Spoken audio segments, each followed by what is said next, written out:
ওইদিকে মনে হয় ওরা পাড়াপাড়ি করতে যে কারোর না কারোর গাড়িতে লেগে গেছে। বাইকটারে দেখে কষ্ট লাগতেছে, খুব কষ্ট করে বাইক চালাইতেছে মনে হইতেছে জ্যামের মধ্যে। আসলে এই জ্যামের মধ্যে R15 চালানো একটু ডিফিকাল্ট, ডিরেক্টলি কেউ বলা যায় না কিছু জিনিস। এটা আমি আপনি সবাই জানি যে এটা এর জন্য problem. So hello guys, welcome to my channel ride with soul. So it's another day and another blog. So যাচ্ছি অফিসে, বাট আজকে ঢাকার ওয়েদার অনেক সুন্দর। আই মিন সুন্দর মিন্স খুবই ঠান্ডা, which is my favourite day. Actually খুব ঠান্ডা পড়লে বাইক চালানো যায় না, ঠান্ডা লাগে। আবার বেশি গরম পড়লেও একদম অসহনীয় হয়ে যায়। চলেন, এখন ফার্স্ট কাজ হচ্ছে এটাই, এই পাম্পটাতে একটু উকি মারা, কারণ তেল নিতে হবে। আমার এরিয়া থেকে আমি কোনোভাবেই তেল নিতে পারতেছি না কিছুদিন যাবৎ। সো ইট ইজ অফ, মানে কিছুই বলার নাই। চলেন, আমি লাস্ট মনে হয়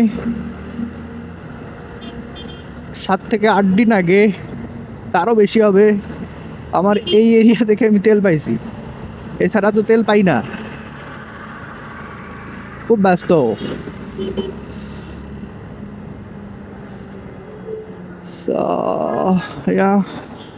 দিছে আটকায়া, জানতাম দিবে আটকায়া, ভাবছিলাম বেরোয় যেতে পারবো, বাট হয় নাই। সো চলেন, সার্জেন্টের জন্য না আটকায়, আবার আটকাইলে কি আটকাইতে পারবো না। এই আমার টাইম খায়া দিব 10-15 মিনিট, এই বেশি তো কিছু না। সো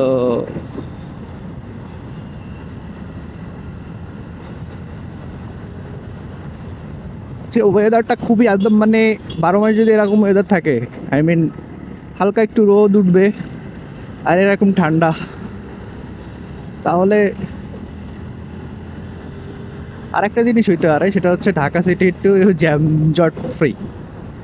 এই জিনিসগুলো থাকলে ব্যাস, ইট ইস এ পারফেক্ট সিটি। আল্লাহ রহমত দিক, যাতে বললেই তো আমি আবার সামনে যে যখন যেদিনই বলি সামনে যেয়ে জ্যামের মধ্যে পড়ি। তো এখান থেকে জ্যাম জট শুরু হওয়া উচিত না, কোনোভাবেই লজিকই মিলে না। অ্যান্ড ঢাকা সিটি হচ্ছে লজিকের বাইরের ব্যাপার স্যাপার। সো যতই বলেন, নট পসিবল ক্যালকুলেশন করা এখানে। এটা জ্যাম না, এটা হচ্ছে এই যে মানুষজনের মিসম্যানেজমেন্ট আর কি। তো দেখছেন, যা বলছিলাম মিলছে। ওই জায়গায় প্রবলেম হচ্ছে কোনো যানজট না, ওটা হচ্ছে জাস্ট মিসম্যানেজমেন্ট।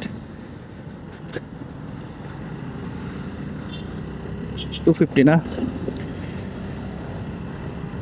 70 সিরিয়ালের গাড়ি রিসেন্টলি কিনছে। ঢাকাতে দেখলাম 72 না 74 চলে আসছে, মানে এভরিডে কি পরিমাণে বাইক বাড়তেছে চিন্তা করতে পারেন। আসলে এই সিটিটাও কিন্তু খুবই সুন্দর, ইটস আ বিউটিফুল সিটি, যদি কয়েকটা জিনিস ঠিক হয়ে যায়। একটা তো ঠিক হওয়া ডিফিকাল্ট, কারণ হচ্ছে ইট ইজ প্রাকৃতিক, অ্যান্ড বাকিগুলা হচ্ছে যেমন যানজট, মানুষের সচেতনতা, এই দুইটা জিনিস, অ্যান্ড গভর্নমেন্ট পলিটিক্যাল ইস্যুস। এই কয়টা জিনিস যদি ঠিক হয়ে যাইতো, তাহলে এই সিটি আপনি বলতে পারতেন ইয়াস, ইটস এ বিউটিফুল সিটি। এখন আপনি বলতে পারেন যে নদী নালা যে দূষিত হয়ে আছে, এটা তো বললেন না। এর মধ্যে কিন্তু একটা কথা বলছি, সেটা হচ্ছে মানুষের সচেতনতা।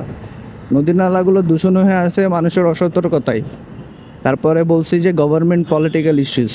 সো আমি মিক্স করে বলছি, রিজন হচ্ছে ডিরেক্টলি কেউ বলা যায় না কিছু জিনিস, এটা আপনি সবাই জানি যে এটা এর জন্য প্রবলেম। তো চলেন সিগন্যালটা শেষ করি, আফটার দ্যাট কথা বলি।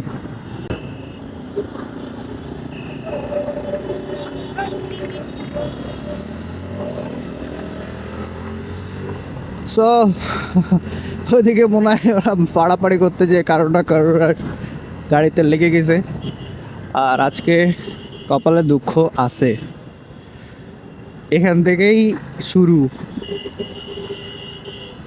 এখন ব্যাপার হচ্ছে যে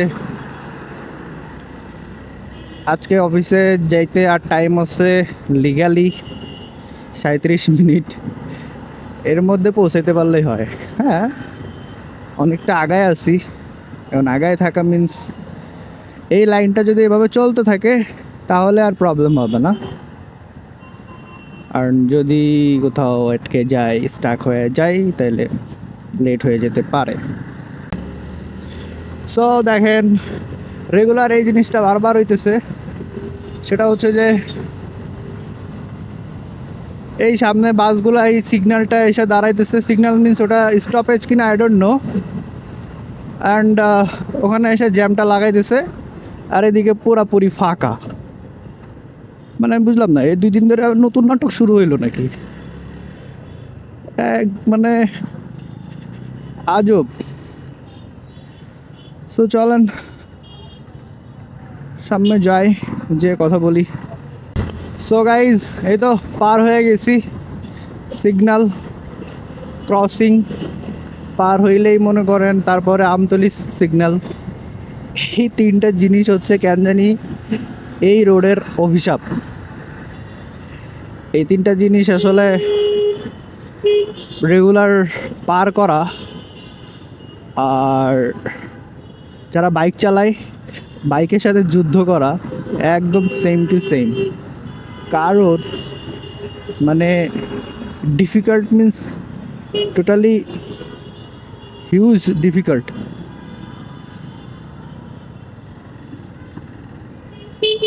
আরে ভাই,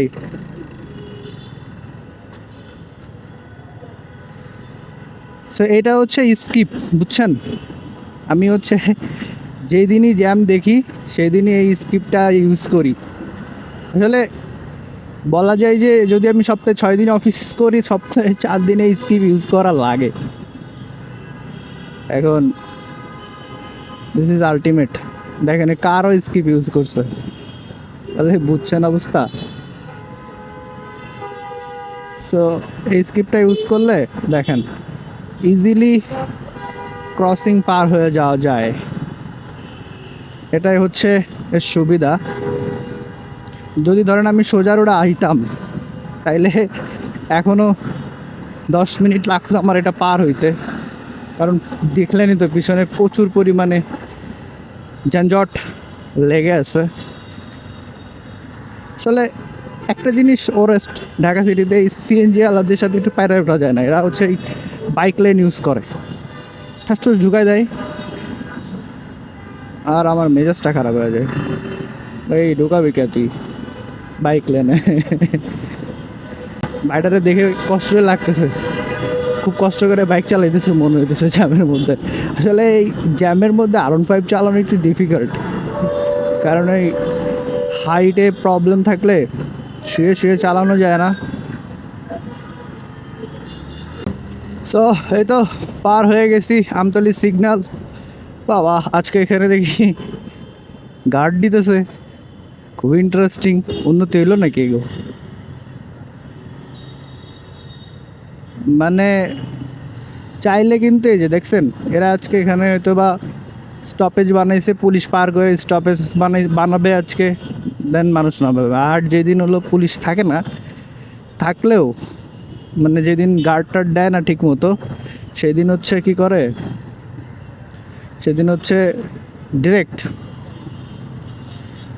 সিগন্যাল পার হয়ে মানুষ নামানো শুরু করে দেয় গাড়ি বাসগুলা। তো ফর দ্যাট রিজন যানজট বেড়ে যায়, যেটা একদমই করা উচিত না। তো চলেন যেতে থাকি।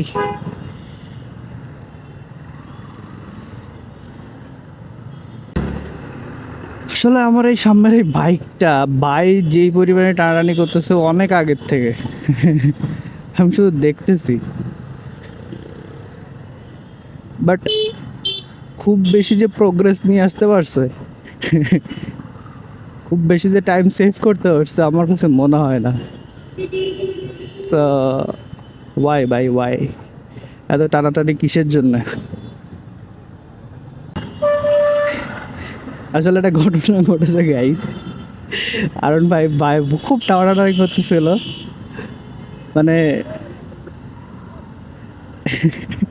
আমার এক মনে চাইছে যে একটু পিছনে রাখি, মানে মেলাক্ষণ সামনে রয়েছে, জাস্ট ওই মনে চাইছে দেখা তার একটু পিছনে ঘুরায় ঘুরায় রাখলাম আর কি।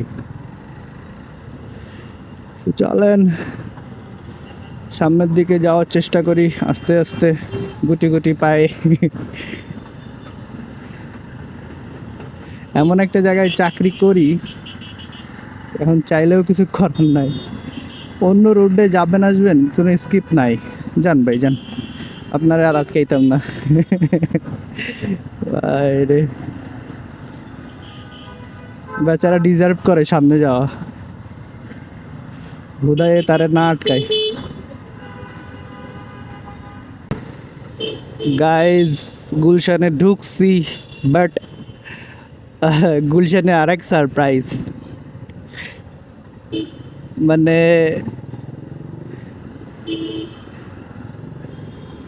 এত যানজট আজকে থেকে যে আসে,